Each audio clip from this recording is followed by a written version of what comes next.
Saudara, penetapan pasangan calon gubernur dan calon wakil gubernur Jakarta masih sekitar 2 pekan lagi. Namun ketiga bakal calon seolah sudah curi start mengumbar janji manis layaknya kampanye.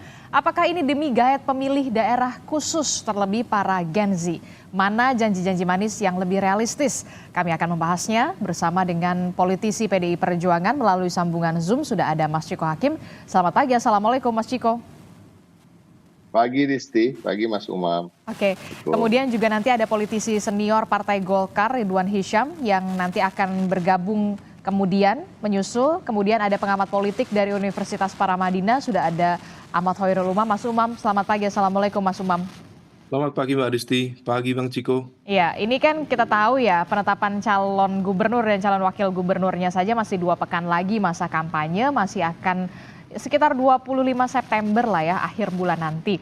Tapi saya sudah melihat nih, 3 bakal calon ini sudah men-spill tipis-tipis lah ibaratnya ya, program-program janji-janji yang nanti akan diutarakan pada saat masa kampanye. Saya ke Mas Ciko. Mas Ciko, tadi saya mendengar pada saat paket sebelumnya ini Mas Pram juga menyinggung soal JIS. Kemudian Dharma Pongrekun juga menyinggung soal JIS. Ini lagi dua-dua ini lagi untuk berusaha menggayat kaum-kaum The Jack atau bagaimana nih?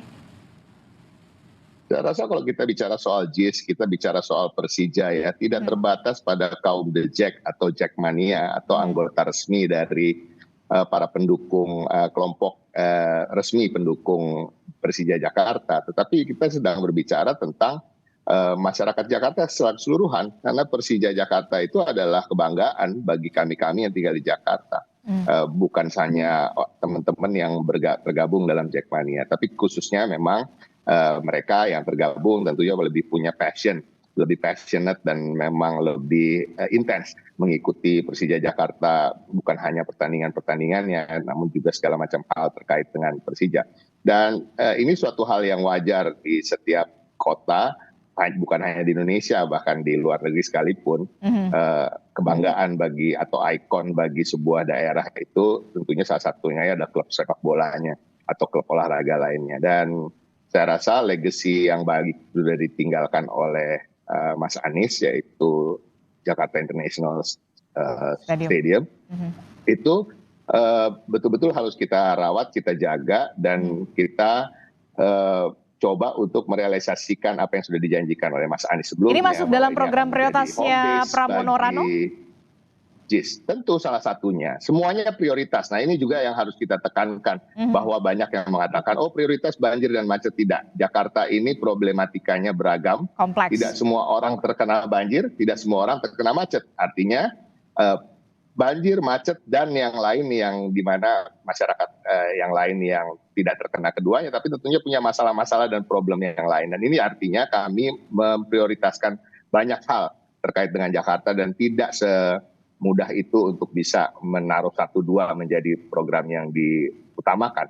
Nah, JIS tentunya juga, dan kita sedang mencari formula yang tepat untuk bagaimana Pemprov bisa bekerja sama dengan Persija Jakarta dan juga Jackmania untuk mengelola JIS. Jadi kami mungkin berbeda dengan apa yang disampaikan oleh Pongrekun Dharma yang terkait dengan membebaskan sewa. Justru kami ingin ada kerjasama yang komprehensif, jangka panjang, di mana nanti bersama-sama Pemprov, Persija, dan Jackmania memikirkan untuk bisa menggelorakan JIS sebagai home base bagi Persija, tapi selain itu juga untuk juga bagaimana caranya mendapatkan pemasukan dan juga menggeliatkan ekonomi teman-teman dari Jackmania. Jadi kita mungkin akan membangun corner di sana di mana kita bisa membeli merchandise dari Persija Jakarta. Ini terjadi di seluruh dunia juga, seperti Mas Pram pernah menyampaikan pada suatu kesempatan. Kalau kita ke luar negeri kan itu tadi datang ke stadion lokal, di stadion lokalnya tentu menjual merchandise dari. Nah, dan ini akan kita serahkan pada Jackmania misalnya, atau kita juga memikirkan untuk bagaimana sekian persen dari besarnya lahan itu kita peruntukkan untuk UMKM yang mungkin adalah teman-teman dari Jackmania yang berusaha dan Itu artinya dagang. program Mas Anies pada saat menjabat sebagai gubernur terdahulu begitu ya, dengan programnya Jakarta International Stadium ini bisa dikatakan cukup sukses. Apa yang perlu disempurnakan? Karena banyak sekali ketika ada event yang berlangsung di JIS ini, banyak sekali keluhan area parkirnya, akses masuknya sempit dan segala macamnya. Apa yang perlu disempurnakan? Saya belum sampai ke sana. Ini lanjutannya adalah itu, dan ini sudah pernah disampaikan oleh Mas Pram, di mana memang jalannya masih kecil. Artinya selain kita merealisasikan apa yang sudah menjadi janji dari Pak Anies, tentu kita menyempurnakan. Menyempurnakannya apa? Tadi benar apa yang kata Disti. Tadi kalau ketika ada penonton lebih dari 40.000 orang di sana, sudah kita ukur bahwa kemacetannya akan terjadi luar biasa, bisa sampai 3 sampai 5 jam bahkan untuk mengurainya. Artinya infrastruktur di sekitar situ juga harus dibenahi, jalannya diperbesar, dan diberikan kenyamanan bagi para pengguna kendaraan bermotor. Itu satu, tapi tanpa kita harus melupakan masyarakat yang tinggal di sekitar situ. Kita tahu ada kampung Bayam di sekitar situ, ada teman-teman dari petani kota yang sampai hari ini masih memiliki problematika terkait dengan rumah tinggal mereka yang belum selesai juga urusannya dengan Jakpro maupun Pemprov DKI Jakarta. Nah, penyelesaiannya akan seperti apa nanti ketika Mas Pram dan Bung Rano ini akan terpilih nantinya? Ya, bagaimana nasib mereka? Tentunya kita akan pikirkan bagaimana hunian mereka tetap tidak terlalu jauh dari mana tempat mereka berusaha dan berkegiatan. Itu yang paling penting. Dan ini tidak hanya bicara soal Kampung Bayam atau Kampung Akuarium atau yang lain lagi, tapi ini berbicara ke seluruh Jakarta. Permasalahannya adalah memang kegiatan warga dengan tempat tinggal mereka berjauhan, dan kita tahu warga-warga yang strata ekonominya tidak terlalu tinggi ini akan memakan biaya yang banyak terkait dengan biaya transportasi tentunya. Nah, hal-hal seperti ini juga harus kita pikirkan. Kita belum bisa mengatakan oh ini solusinya, ini solusinya. Kita masih memformulasikan itu semua. Jadi kami merasa cukup aneh kalau ada yang memang sudah bisa mempinpoint langsung menyatakan bahwa solusi-solusi itu selesai. Keuntungan dari pasangan Pram dan Rano Karno, mereka adalah orang Jakarta dalam tanda kutip ya. Mas Pram walaupun berasal dari Kediri, telah menetap di Jakarta sejak tahun 85, circa 86 kira-kira begitu. Jadi udah cukup lama ya, 40 tahun tinggal di Jakarta. Saya rasa bisa dikatakan orang Jakarta. Apalagi Bang Rano yang lahir di Kemayoran, besar di Jakarta, dari keluarga sederhana, kemudian sukses semuanya sebagai seniman. Yang artinya apa? Artinya sudah mempunyai feel atau rasa mengenai kota ini. Jadi kadang-kadang kita tidak bisa hanya menyusun program, mendapat masukan dari ahli, atau membaca let's say blueprint dari Bappenas, atau kita membaca master plan sebelumnya. Tapi kita harus sehari-hari tinggal di suatu kota untuk merasakan di mana sih lubang-lubang jalanan itu berada, di mana sih kemacetan atau bottleneck itu ada, dan jam berapa di sana terjadi bottleneck, dan hal-hal lain seperti pemukiman padat, pemukiman yang ilegal. Dan Mas Pram ini kan goeser ya, anak sepeda gitu. Dia bersepeda rutin, bahkan lebih dari 3 kali seminggu, juga lari pagi. Artinya pelosok-pelosok di Jakarta ini sudah dia rasakan. Bukan hanya dia lihat melalui gambar-gambar atau dia dengar melalui ahli-ahli, tapi dia memahami betul. Artinya ini juga akan sangat membantu untuk bagaimana tadi menyusun prioritas, Disti. Karena kita tahu tidak semua rakyat Jakarta terkena banjir atau terefek macet. Jadi banyak sekali gitu yang bisa kita lakukan. Oke, perkembangan pembangunan Jakarta khususnya yang kita tahu gitu ya, di Jakarta ini merupakan barometer dan tentu saja menjadi percontohan bagi daerah-daerah lain. Tidak perlu jauh-jauh ke Depok, Bogor, kemudian Tangerang. Ini pasti mencontoh dari Jakarta begitu. Kalau misalkan program-programnya bagus di Jakarta, pembangunannya kemudian merata, tentu saja pasti ini akan diikuti oleh daerah-daerah lain begitu ya. Saya ke Mas Umam. Mas Umam, ini saya melihat gitu ada kesamaan di salah satu bakal paslon ini, ada Bung Rano, kemudian juga ada Ridwan Kamil begitu ya, kemudian juga ada Susono gitu.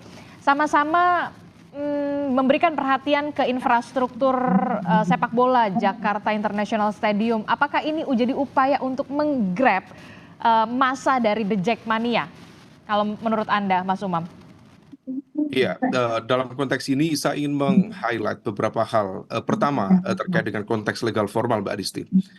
Memang dari sisi kampanye itu jadwal yang sudah ditentukan itu mulai tanggal 25 September. Dan ini masih jauh dari 25 September. Sampai di tanggal 23 November masa kampanye. Dan kalau misalnya kita merujuk pada PKPU nomor 15 tahun 2023, itu di poin 1 ada betul larangan yang cukup clear untuk tidak memulai kampanye. Tetapi di dalam konteks ini memang menjadi cukup penting karena bagaimanapun juga masa kampanye yang hanya sekitar 1,5 bulan atau praktis 2 bulan untuk menjangkau masyarakat yang cukup kompleks, memang ada baiknya dilakukan spill sejumlah kebijakan publik yang sekiranya bisa dipertimbangkan dan menjadi wacana yang jauh lebih produktif daripada menggunakan narasi-narasi yang justru saling membenturkan, eksploitasi politik identitas yang semuanya itu tidak produktif. Nah, di dalam konteks ini memang apa yang disampaikan oleh Pak Pram, yang disampaikan oleh Ridwan Kamil, salah satu dari bagian dari upaya pembentukan diskursus yang bisa dijadikan sebagai sebuah rujukan dalam konteks pembangunan Jakarta. Tapi apakah kemudian masih relevan dengan pemilih Jakarta yang kemudian bisa dikatakan logis, rasional, realistis begitu? Mensipil tipis-tipis gini. Ini menjadi evaluasi betul karena bagaimanapun juga kalau misal berbicara hanya pada level Jackmania, pada level komunitas sepak bola, saya pikir itu sangat segmented dan itu memang salah satu strategi untuk melakukan infiltrasi terhadap basis pemilih loyal, terutama dari segmen anak muda. Nah, segmen anak muda ini yang juga kalau misal kita kembali pada basis pemilih loyal di Jakarta, jumlahnya cukup besar dan tersebar merata di hampir semua kota-kota besar di Jakarta. Tetapi yang terpenting dalam konteks pembangunan megapolitan seperti Jakarta, yang terpenting bukan semata-mata soal bagaimana penggunaan sarana olahraga dan sebagainya, tetapi lebih pada konteks isu sosial ekonomi, tentang pengangguran, tentang pendidikan, tentang bagaimana kemudian mengoptimalkan jumlah anak-anak muda yang jumlahnya sekian banyak, tetapi kemudian tidak terserap dunia lapangan kerja. Nah, hal ini yang harusnya nanti betul-betul menjadi concern. Kampanye bukan hanya sekedar kemudian memberikan janji-janji, tetapi bagaimana solusi alternatif yang bisa diberikan. Karena kalau misal kemudian hanya melakukan kerja-kerja perbaikan pada level infrastruktur, kemudian pembangunan pada level yang fisik-fisik saja, saya pikir kita tidak akan berkembang. Apa yang terjadi di Singapura di bawah Lee Kuan Yew itu adalah sebuah cermin yang sangat luar biasa menarik dan juga sangat penting sebagai milestone dari kota yang sebenarnya sangat kumuh, kemudian bisa bertransformasi menjadi kota yang sangat dihargai dunia, yang memiliki glaring achievement yang sangat luar biasa. Nah, di level ini kita berharap ada inovasi-inovasi kebijakan yang jauh lebih meaningful, lebih fundamental daripada hanya bermain gimmick dengan memainkan isu sepak bola dan sebagainya. Lebih ada program-program yang lebih inovasi, lebih meaningful, lebih langsung terserap oleh warga Jakarta ya, yang lebih dekat begitu yang dirasakan oleh warga Jakarta. Saya akan menyapa dulu politisi senior Partai Golkar yang sudah hadir melalui sambungan Zoom. Sudah ada Pak Ridwan Hisyam. Selamat pagi, Assalamualaikum Pak Hisyam. Selamat pagi, Mbak. Iya, Pak Ridwan Hisyam, ini kita ada Mas Ciko, kemudian ada Mas Umam masih membahas soal janji-janji yang kemudian sudah di-spill lah tipis-tipis oleh masing-masing bakal pasangan calon. Yang kemudian ada kesamaan adalah pasangan Pramono Rano dan juga Dharma Pongrekun yang kemudian sama-sama juga punya konsentrasi untuk infrastruktur JIS begitu ya, yang kemudian bisa dilihat atau dirasakan oleh pemilih loyal The Jackmania. Tapi saya tidak melihat pasangan RK Suswono ini mengapa tidak berusaha untuk menggrab itu juga? Ataukah mungkin ada program lain kah yang dirasa lebih langsung ke warga Jakarta, Bung Ridwan? Ya, jadi begini ya. Ini kan janji-janji bakal calon gubernur Jakarta ya. Jadi saya juga dalam posisi bukan sebagai tim kampanye daripada Ridwan Kamil Suswono, tapi saya memberikan masukan sebagai politisi senior Partai Golkar yang juga punya pengalaman di dalam politik, dan saya 2 kali ikut pilkada di Jawa Timur meskipun belum menang. Jadi khusus Jakarta ini Mbak, kalau saya melihat itu kita tidak bisa mengobrol janji-janji seperti kalau kita pilkada di daerah-daerah lain. Karena pemilih Jakarta ini berbeda dengan pemilih daerah-daerah lain. Jadi memang kita harus menunjukkan realistis, yang realistis. Nah sehingga kalau saya melihat ini pasangan Ridwan Kamil Yuswono ini adalah pasangan yang sudah penuh dengan pengalaman. Karena Ridwan Kamil ini kan sudah pernah memimpin satu kota, ya meskipun bukan kota terbesar, kota Bandung, habis itu menjadi gubernur Jawa Barat.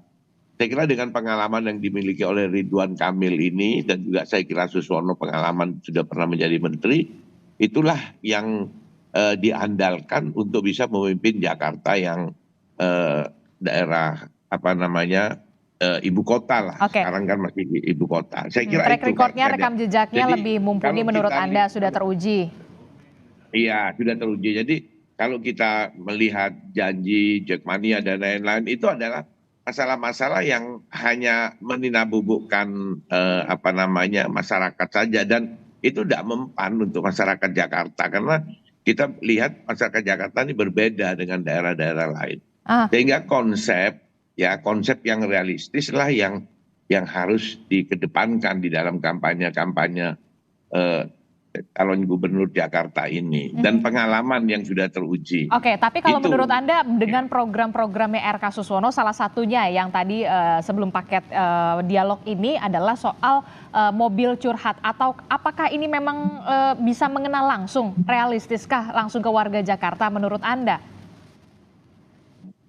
Mbak, suaranya putus-putus di tempat saya ini kebetulan di luar kota, kurang bagus. Oke, baik, kita akan kembali mencoba untuk memperbaiki komunikasi. Jadi tadi Anda menyebutkan warga Jakarta ini realistis, dan kemudian pasangan RK Suswono ini sudah teruji rekam jejaknya. Apakah program mobil curhat ini menurut Anda juga realistis untuk langsung mengena ke warga Jakarta? Iya, jadi salah satu program yang dijanjikan itu adalah hal yang baru, dan memang kita tidak mengetahui sekarang masyarakat yang sudah biasa ini. Padahal itulah tuntutan yang ada di Jakarta, dan itu membuat program itu melalui satu proses yang sudah dilakukan beberapa bulan terakhir, bahwa keinginan masyarakat Jakarta itu apa. Karena sebagai kota yang kompleks, saya bilang kompleks karena banyak permasalahan, sehingga hal itulah yang menjadi kebutuhan masyarakat yang belum bisa tersampaikan melalui jalur-jalur yang sudah ada. Jadi seperti jalur yang sudah ada di RT, RW, sampai ke kelurahan, kecamatan.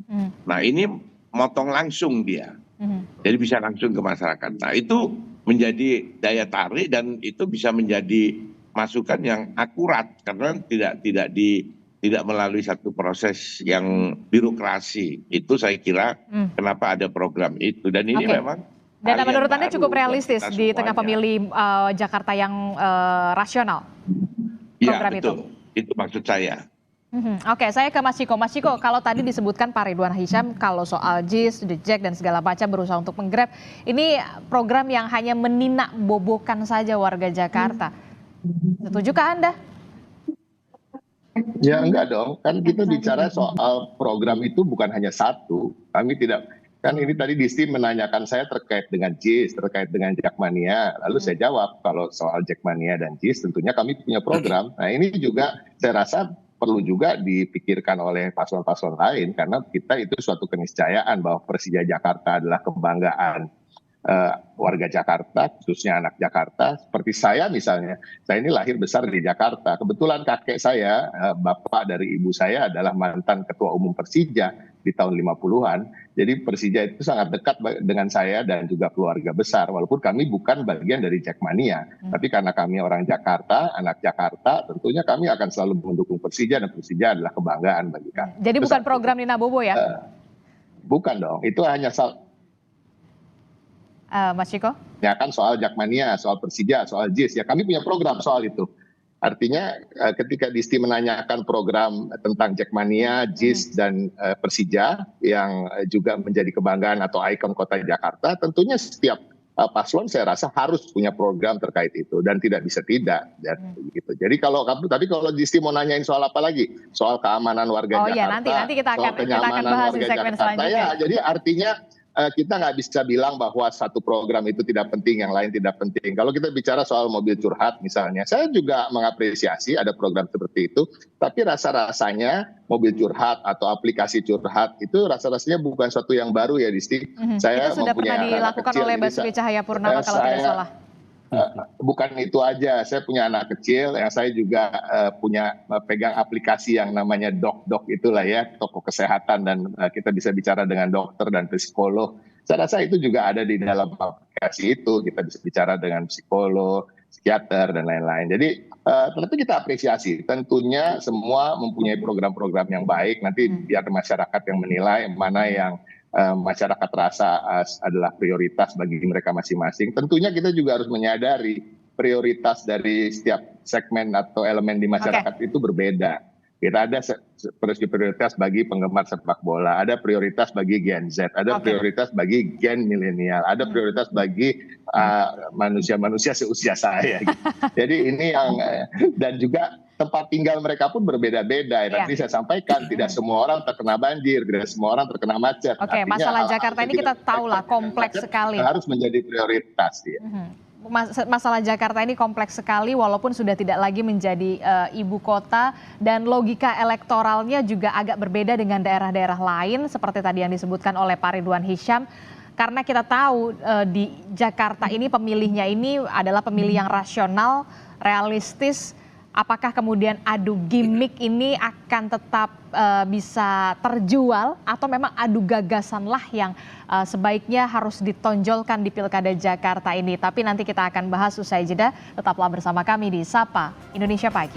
Terima kasih Anda masih bersama kami di Sapa Indonesia Pagi. Saudara, masih membahas soal obral janji bakal calon gubernur Jakarta, mana yang lebih realistis bagi pemilih Jakarta yang kita tahu sangat rasional sekali dan realistis tentu saja. Masih membahasnya bersama dengan Ciko Hakim dari PDI Perjuangan, kemudian ada Pak Ridwan Hisyam dari Partai Golkar, dan juga ada Mas Umam dari peneliti atau analis politik dari Universitas Paramadina. Saya ke Mas Ciko dulu. Mas Ciko, ini kan kalau kita lihat ya, memang pemilih Jakarta ini memang sedikit berbeda begitu ya dengan daerah-daerah lain, karena dari segi pendidikan mungkin lebih edukasinya lebih terlihat begitu, kemudian dari segi rasionalitasnya, realistisnya.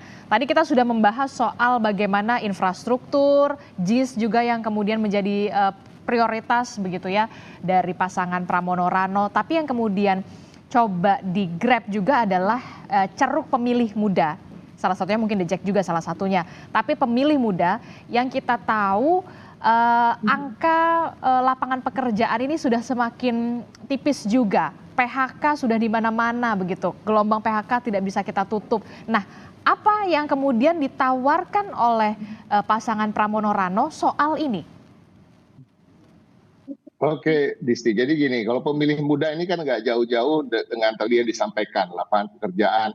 Mereka mungkin pendidikannya cukup tinggi di Jakarta, kita harus akui bahwa tingkat kelulusan SLTA maupun perguruan tinggi itu cukup tinggi. Bahkan tingkat kelulusan SLTA itu 70% ke atas kalau tidak salah, berbeda dengan rata-rata seluruh Indonesia, yaitu masih tingkat SMP. Nah, ini artinya juga di mana masyarakat Jakarta banyak yang membutuhkan pekerjaan, dan pekerjaan-pekerjaan yang levelnya tidak terlalu rendah, apalagi untuk yang lulusan perguruan tinggi.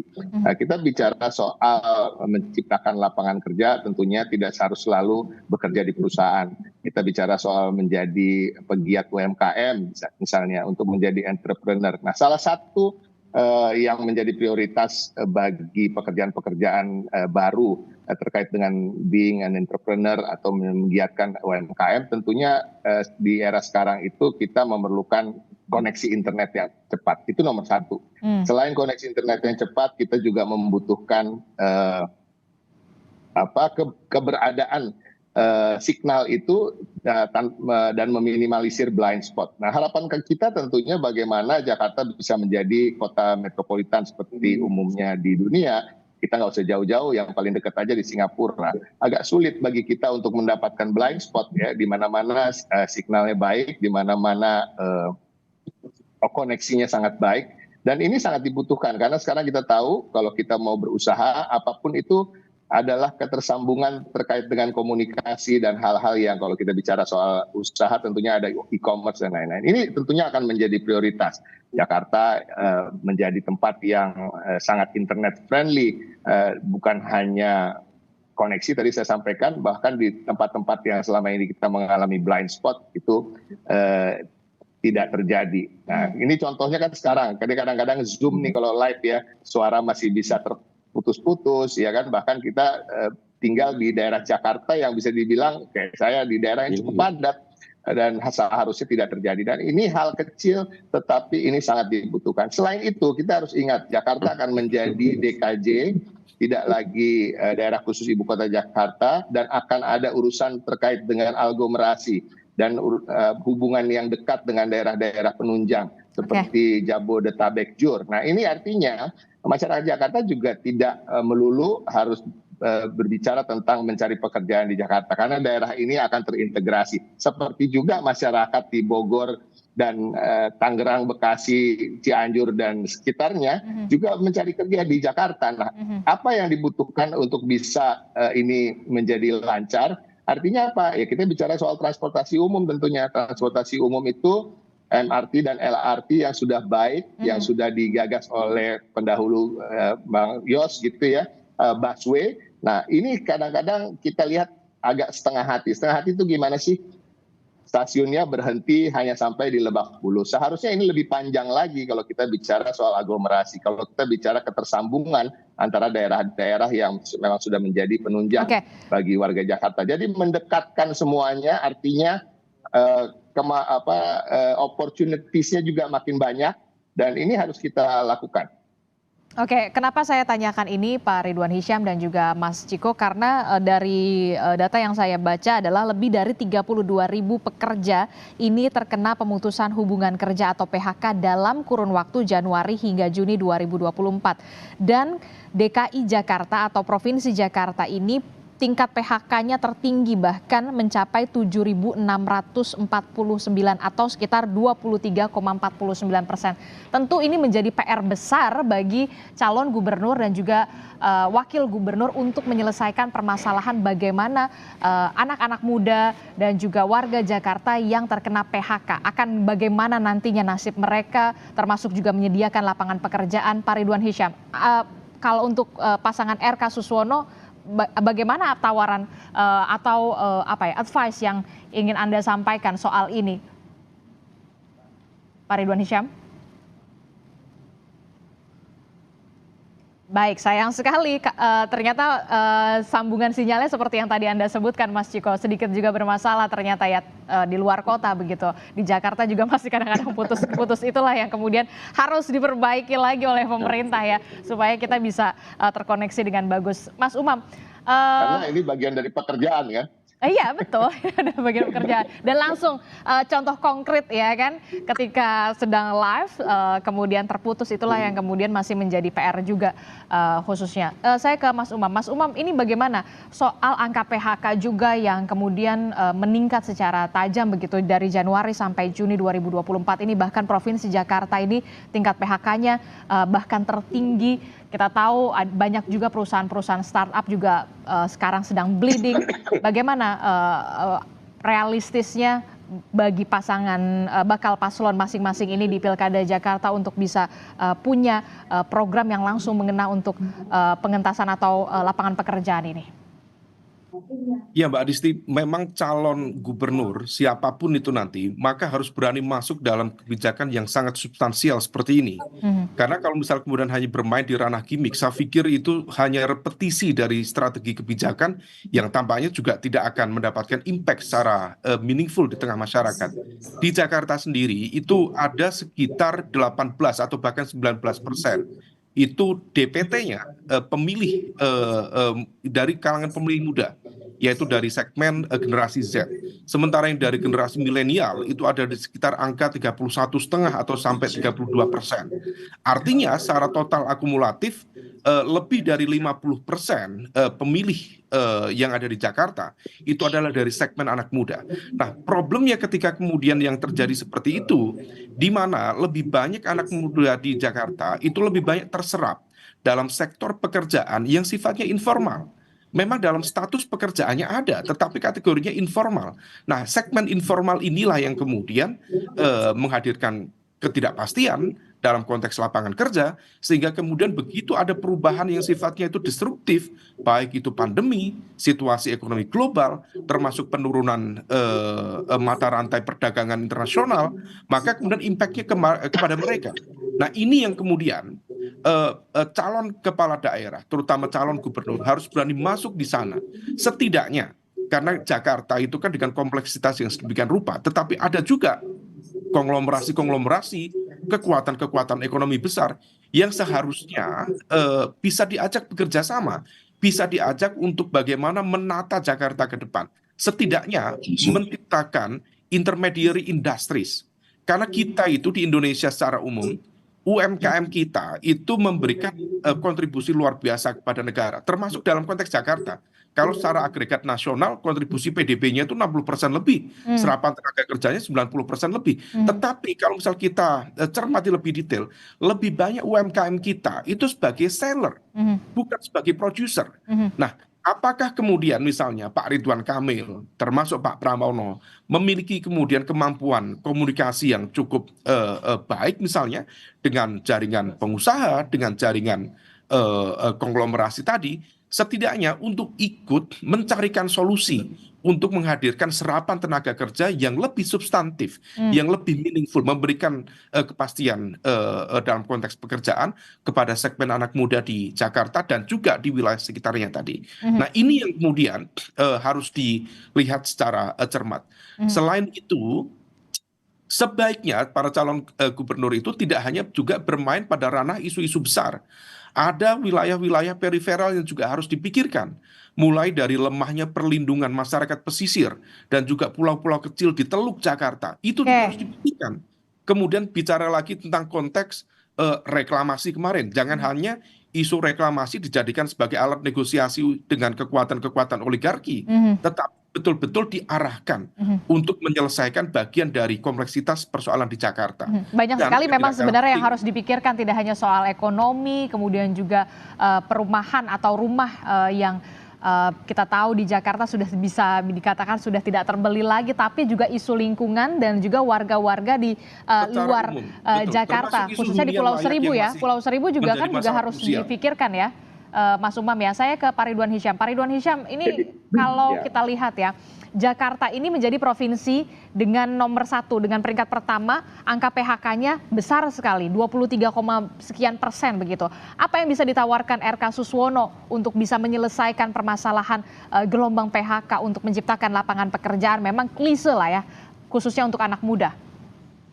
Begini, masalah lapangan pekerjaan tenaga kerja ini tidak bisa dikaitkan hanya dengan Jakarta saja, karena ini terkait dengan kebijakan pemerintah secara nasional. Mhm. Saya kebetulan di Komisi 7 yang bidangi perindustrian juga masalah industri. Industri tekstil ini kan sekarang tenaga kerjanya gede-gedean ini. Nah, dan itu berdampak di Jakarta karena dia di sekitar Jakarta kan. Nah, jadi kebijakan nasional, kebijakan pemerintah itu juga mempengaruhi Jakarta. Jadi tidak bisa itu dikaitkan hanya kepada gubernur Jakarta. Nah, yang mau saya katakan di sini adalah kebetulan dua orang, Pak Ridwan Kamil Suswono dan Mas Pram dan Dul ini adalah orang yang sudah berpengalaman, dia sudah punya jejak rekam yang baik. Mas Pram saya kira sama-sama di DPR sampai 2 kali dia jadi menteri, begitu juga Ridwan Kamil, Suswono, Cak Dul juga, Sidul juga pernah jadi apa namanya wagub ya di Banten. Jadi pengalamannya sudah bagus itu. Tinggal masalahnya sekarang adalah 2 orang ini ya garis tangan lah siapa yang nanti yang menjadi gubernur. Tidak Jadi hanya sekedar kita garis tangan, tapi juga gagasannya juga harus ditunggu dong, Pak Ridwan Hisyam. Betul. Jadi gagasannya memang dengan pengalaman-pengalaman yang ada, saya yakin karena begini Mbak ya, kita ini pengalaman bagaimana kita melihat pada saat kampanye gubernur atau wali kota, bupati dan lain, malah sampai presiden, Bu. Itu semuanya hanya janji-janji, makanya inilah yang menjadikan masyarakat menjadi masalah. Sebaiknya memang kita melihat orang. Jadi orang ini kita lihat jejak rekamnya. Itu. Terus yang kedua masalah peraturan-peraturan. Nah peraturan kalau di Jakarta ya perda itu dibuat. Tapi itu karena Jakarta ini tidak bisa terlepas dari yang namanya negara. Karena kita belum bicara ada IKN ya, kita masih bicara masalah Jakarta itu ibu kota yang berada langsung di pemerintahan, di ibu kota pemerintahan. Nah inilah yang mempengaruhi. Tapi saya yakin 2 calon ini, kan saya lihat 2 calon ya, saya tidak melihat yang Tapi kita juga harus lihat calon gubernur dari independen karena juga dia punya gagasan yang juga kita bisa lihat juga cukup. Kalau saya ya, Mbak ya, kalau untuk Jakarta, kalau hanya sekedar gagasan, dia tidak punya jejak rekam, saya kurang pas. Nah, jadi saya bukan menyepelekan independen, bukan, tapi saya memang melihat Jakarta beda dengan daerah-daerah lain. Oleh karena itu kenapa kami di Golkar dan terkait dengan Kim itu mencari orang yang punya rekam jejak. Itulah yang ini. Kalau masalah gagasan ini 2 teman saya anak ITB semua, ini hebat. Baik. Baik. Kan? Terakhir saya ke Mas Umam. Mas Umam terakhir di Pilkada Jakarta ini, apakah Anda masih melihat adu gimmick ini masih laku dalam tanda kutip dibandingkan dengan adu gagasan di tengah pemilih Jakarta yang kita tahu rasional dan juga realistis? Laku dan tidaknya tentu bergantung pada tingkat literasi dari masyarakat kita, terutama dari segmen pemilih Jakarta.